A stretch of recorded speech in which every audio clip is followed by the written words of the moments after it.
अवधूत चिंतन श्री गुरुदेव दत्त स्वामी महाराज की जय। छत्रपती शिवाजी महाराज की जय। श्री स्वामी समर्थ। आज मी आपल्याला गुरुपौर्णिमा निमित्त, गुरुपौर्णिमा 10 जुलैला आहे, त्यानिमित्त आपण महाराजांची कोणती सेवा करू शकतो? स्वामी चैत्र असेल, नामस्मरण असेल, संक्षिप्त गुरुचैत्र असेल, गुरुचैत्र पारायण असेल, तर आपण 10 तारखेपर्यंत गुरुपौर्णिमेपर्यंत आपण कोणती सेवा करू शकतो संकल्पयुक्त, त्याच्याबद्दल मी आज माहिती सांगणार आहे। गुरु का करायचे, कशासाठी करायचे ते पण या व्हिडिओमध्ये सांगणार आहे। चॅनलवर पहिल्यांदा आला असेल तर अवश्य सबस्क्राईब करा, म्हणजे येणारे नवीन व्हिडिओ श्री स्वामी समर्थ महाराजांचे गुरुचैत्राचे आणि नवनाथ पारायणाबद्दल माहिती भेटेल। गुरु ब्रह्मा गुरु विष्णू गुरुदेव महेश्वरा, गुरु साक्षात परब्रह्म, म्हणून आयुष्यामध्ये आपण देहधारी गुरु करायला पाहिजे। गुरु केल्याशिवाय मुक्ती नाहीये। खूप जण म्हणणार, दादा आम्ही श्री स्वामी समर्थ महाराजांना गुरु केलेला आहे, आम्ही यांना गुरु केलेला आहे, आम्ही त्यांना गुरु केलेला आहे, पण महाराज अखंड ब्रह्मांडाचे नायक चालक पालक, महाराजांपर्यंत जाण्यासाठी पण एक देहधारी गुरु तुम्ही अवश्य करायला पाहिजे। तुम्ही म्हणणार कोणाला करायचं, तर तुम्ही तुमच्याप्रमाणे ठरवा आणि 10 तारखेपर्यंत 10 जुलै पर्यंत वेळ आहे, जास्त वेळ लागत नाही गुरु आपल्याला बघण्यासाठी। 1 महिना खूप झाला, आता 1 महिना आहे तुमच्याकडं। प्रत्येकाने देहधारी गुरु अवश्य करावा, कारण की कोणत्याही ठिकाणी समजा एखादा कोणता ऑफिसर असेल किंवा साधा माणूस जर असेल, आपल्याला जर एखाद्या तलाठ्याकडे जरी जायचं असेल तर मध्ये जो व्यक्ती असतो त्याच्याकडे आपल्याला पहिले भेटायला लागतं, मग आपण समोरच्याकडे जातो। किंवा आपल्याला कलेक्टर असेल त्यांना जरी भेटायचं असेल तर पहिले अपॉइंटमेंट घ्यावी लागते, दुसऱ्यांना पहिले भेटावं लागतं, मग आपण आतमध्ये जातो। डायरेक्ट जातो का? डायरेक्ट जात नाही आपण, मग एक माणूस कोणतरी लागतो। तसंच असतं, महाराज पण आपले गुरुच आहे, श्री स्वामी समर्थ महाराज गुरुच आहे, पण देहधारी व्यक्ती आपल्याला लागतो। मी पण देहधारी व्यक्तींचा गुरु केलेला आहे। गुरु केल्याशिवाय मुक्ती नाही। 10 जुलैला गुरुपौर्णिमा आहे। देहधारी व्यक्तीचा कोणाचाही तुम्ही गुरुमंत्र घ्या, त्यांचं पाद्यपूजन करा, कानामध्ये गुरुमंत्र घ्या, कान फुकून घ्या। मग तोपर्यंत आपण कोणती सेवा करायची? गुरुपौर्णिमा आहे तोपर्यंत आपण संकल्पयुक्त स्वामी चैत्राचे पठण करावे। तुम्ही 11 स्वामी चैत्र, 21 स्वामी चैत्र, 51 स्वामी चैत्र, 108 स्वामी चैत्र, तुम्हाला जेवढे जमतील तेवढे स्वामी चैत्र, संकल्पयुक्त स्वामी चैत्र करावे। कारण की आपण गुरूंना काय देतो? आपण काहीच नाही देऊ शकत। तुम्ही म्हणणार आम्ही गुरूंना कपडे देतो, आम्ही गुरूंना पेढे देतो, आम्ही गुरूंना गुरुदक्षिणा देतो, हे तर तुम्हाला गुरुपौर्णिमेला, प्रत्येक गुरुपौर्णिमेला करायचंच आहे, पण आपल्या गुरुसाठी आपलं जीव तळमळ झाला पाहिजे। मग त्याच्यासाठी तुम्हाला स्वामी चैत्र असेल, नामस्मरण असेल, गुरुपौर्णिमेपर्यंत तुम्ही 1.25 लाख जप करायला पाहिजे, गुरुपौर्णिमेपर्यंत 51,000 जप करायला पाहिजे। स्वामी चरित्र रोज जर तुम्ही ठरवलं की नाही मला गुरुपौर्णिमेपर्यंत आता 1 महिना आहे, आपण कोणतीही सेवा असेल काही असेल आपण 1 महिना अगोदर चालू करतो। म्हणून आजपासून फक्त गुरुपौर्णिमेचे आणि गुरूंचे व्हिडिओ आजपासून सुरू होतील। आपण कोणताही मार्ग असतो बघा, आपण आपल्या एखाद्या गोष्टी माहित नसते, आपल्या एखादी गोष्टी माहित नसते आणि समोरच्याला ती गोष्टी माहित असते, तो अनुभव असतो, म्हणून समोरचा माणूस बिंदास असतो। तसंच गुरूंचं आहे, आपण आपलं आयुष्य जगत असताना आपल्याला काही गोष्टी समजत नाही, काही गोष्टीमध्ये काही लक्षात येत नाही आपल्याला, मग त्याच्यासाठी आपल्याला देहधारी व्यक्ती असावा लागतो, जो आपल्या सोबत असेल, आपल्याला काही गोष्टी सांगत असेल, त्यालाच गुरु म्हणतात। म्हणून देहधारी व्यक्तीला गुरु प्रत्येकाने करावा। महाराजांना पण गुरुमंत्र करायचा आहे, महाराजांना पण 3 पळ्या पाणी आपण त्या दिवशी तसं करणार आहोत, पण देहधारी व्यक्ती गुरु करावा। आपल्या पाठीशी गुरु असला तर आपल्याला कसलीही चिंता राहत नाही। मग संकल्पयुक्त स्वामी चरित्र कसं करायचं? तुम्ही हातामध्ये पाणी घ्या, तुमचं नाव घ्या, गोत्र घ्या, पूजा मांडणी करायची का? तर काही गरज नाही पूजा मांडणी, फक्त रोज स्वामी चरित्रचे 1 ते 21 अध्याय पूर्ण वाचा।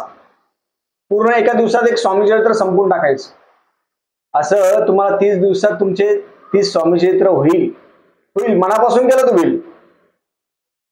त्याच्यासोबत जर तुम्हाला संक्षिप्त गुरुचरित्र वाचायचं असेल तर त्याचे 7 अध्याय असतात. तुम्ही रोज एक संक्षिप्त गुरुचरित्र जरी वाचलं ते पण होईल. ते झाल्यानंतर तुम्ही त्याच्यासोबत गुरुचरित्र पारायण पण करू शकता. 7-7 दिवसाचे गुरुचरित्र पारायण जरी केले तरी पण तुमचे गुरुचरित्र पारायण होतील. आपल्या गुरूंसाठी आपण काय करू शकतो?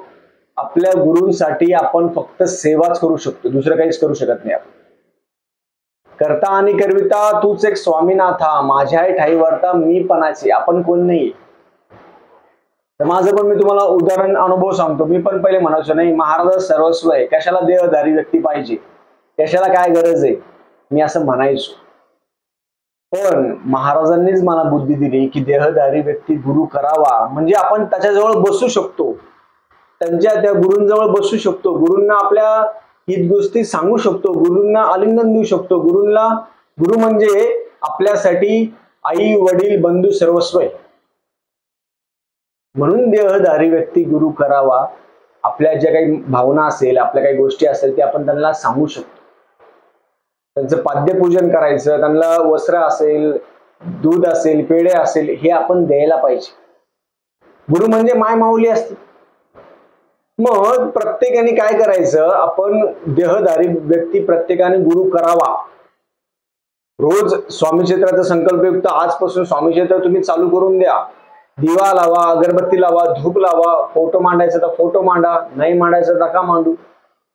पण रोज स्वामी चरित्र नामस्मरण जास्त करा. महाराजांना काय पाहिजे तुमच्याकडून? काही नाही पाहिजे. तुमचे पेढे नको, तुमचे लाडू नको, काही गरज नाही. महाराजांना फक्त सेवा पाहिजे. जेव्हा बाळप्पा महाराज असेल, चोळप्पा महाराज असेल, महाराजांनी एकच सांगितलं की तुम्ही फक्त नामस्मरण करा. नामस्मरणा व्यतिरिक्त महाराजांनी दुसरं काहीच नाही सांगितलं. महाराजांना ओढ असती. आणि जो व्यक्ती नामस्मरण करतो, जास्त नामस्मरण करतो, तर तो आपल्या गुरूंच्या जवळ जातो. म्हणून तुम्हाला दिवसभरात जेव्हाही वेळ भेटेल, तुम्ही म्हणणार दादा आम्हाला जॉब असतो, काम असतो, आता मुलांची शाळा चालू झाली ना, तर मुलं शाळेत गेल्यानंतर तुम्ही आपलं आसन घ्यायचं, आसनवर बसायचं, स्वामीचरित्र पूर्ण 1 ते 21 अध्याय वाचायचे, नामस्मरण करायचं आणि लिहून ठेवायचं. आपण केलेली जी सेवा आहे ती सेवा आपण लिहून ठेवावी. कधीही आपण केलेली सेवा असेल ती सेवा लिहून ठेवायची. कारण की केलेली सेवा ती लिहिलेली असली ना तर आपण किती सेवा करतो हे आपल्या लक्षात येतं. आणि सेवा करत असताना मौन धारण करायचं, मन शांत ठेवायचं. प्रॉब्लेमच्या 5 दिवसात कोणतीच सेवा करायची नाही. ह्या काळामध्ये तुम्ही गुरुचरित्र पारायण करू शकता. उद्यापासून पण गुरुचरित्र पारायण, आता 10 जुलै पर्यंत तुम्ही गुरुचरित्र पारायण असेल, नवनाथ पारायण असेल, स्वामी चरित्र असेल, संक्षिप्त गुरुचरित्र असेल, ते तुम्ही वाचू शकता. त्याला खूप महत्व आहे. आपल्याला गुरूंना भेटायचंय. आपण म्हणतो ना आपल्याला गुरूंना भेटायचंय. गुरु आमची परीक्षा घेताय, आम्हाला गुरूंना भेटायचंय. मग त्यासाठी तुम्हाला नामस्मरण जास्त वाढवा लागेल. तुम्ही जर नामस्मरण जास्त वाढवलं, महाराजांची सेवा जर अखंड सुरू ठेवली, तर महाराजांचा आशीर्वाद आपल्यापर्यंत येत असतो. आणि दिखावा करायची काही गरज नाही आपल्याला. आम्ही आहोत स्वामी भक्त, मिरू नये लोकात, काही गरज नाहीये. आपण काय सेवा करतो, आपण कसे वागतो, आपण कसे आहोत हे महाराजांना चांगलं माहिती ना, आपल्याला चांगलं माहिती. म्हणजे महाराजांच्या समोर चांगलं वागायचं, वाईट मागा असं नाही करायचं. महाराजांची सेवा आहे. आपण जेवढं नामस्मरण करणार, ह्या 10 तारखेपर्यंत 10 जुलैपर्यंत तुम्ही जेवढं नामस्मरण करणार तेवढं नामस्मरणाची ताकद आपल्यापर्यंत येत असते. ती ताकदच खूप महत्वाची. म्हणून आजपासून स्वामी चरित्राचं पारायण प्रत्येकाने सुरू करावं. तुम्ही रात्री करा, दिवसा करा. नामस्मरण पण रोज करू शकता, रात्री करा, दिवसा करा. आणि सेवा आहे ती सेवा आपण अखंड करू शकता. आपण पण रात्रीची सेवा आपण चालू करणार आहोत. रविवारपासून आपण रात्रीची सेवा चालू करणार आहोत. गुरुपौर्णिमेनिमित्त नामस्मरण, गुरूंच्या लीला, गुरूंचे कार्य, ह्या सगळ्या गोष्टी आपण करणार आहोत. कारण की आपल्या आयुष्यामध्ये देहधारी गुरु असावा. आपण कान फुकलेले असावे आपले. कारण की जेव्हा गुरु आपल्याला गुरु मंत्र कानामध्ये देतात तर ती जी एनर्जी असते तर पूर्ण अंगामध्ये एक प्रकारे शहारे येतात, शहारे. तो अनुभव तुम्ही कधीच घेऊ शकत नाही. ज्यांनी गुरुमंत्र घेतला त्यांना अनुभव असतो बघा. गुरु जेव्हा कानमंत्र देतात तर कानमंत्र देताना तो त्यांचा स्पर्श होतो किंवा त्यांचा जो आवाज असतो तो आपल्या कानामध्ये येतो मंत्राचा, आपली बॉडी पूर्ण व्हायब्रेट होऊन जाते. एवढी ताकद असते. म्हणून आपण आयुष्यामध्ये गुरुमंत्र घ्यावा, आपले कान फुकून घ्यावे. तुम्हाला जो योग्य व्यक्ती वाटेल त्यांच्याकडून तुम्ही गुरुमंत्र घ्या. मी असं कधीच सांगणार नाही यांच्याकडून घ्या त्यांच्याकडून घ्या. तुमची इच्छा, तुम्ही महाराजांना विचारा, तुम्ही कोणाला विचारा, काही प्रॉब्लेम नाही. तुम्हाला पटेल, रुचेल, तुम्हाला जे मनात असेल त्यांना गुरु करा तुम्ही. आणि परत गुरु महिला असावी, स्त्री असावी, गुरु कोणत्या याच्यातला असावा, तुमच्या आयुष्यात तुम्हाला जे आवडत असेल, तुम्हाला जे पटत असेल त्यांना तुम्ही गुरु करावा. गुरु शक्यतो ब्राह्मण असावा, कारण की आचरण शुद्ध पाहिजे.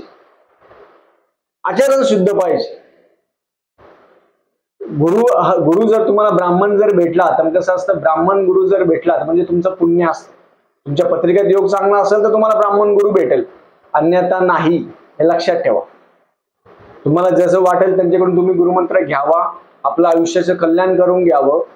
या पद्धतीने सेवा आहे ती सेवा प्रत्येकाने करावी. स्वामी चरित्र रोज, आता आजपासून उद्यापासून संकल्प करा, स्वामी चरित्र, गुरुचरित्र, संक्षिप्त गुरुचरित्र ही सेवा चालू करून द्या. रोजची केलेली सेवा लिहून ठेवा. हे आपल्याला सांगू शकतो. झालेली सेवा मी महाराजांच्या रुजू करतो. श्री स्वामी समर्थ.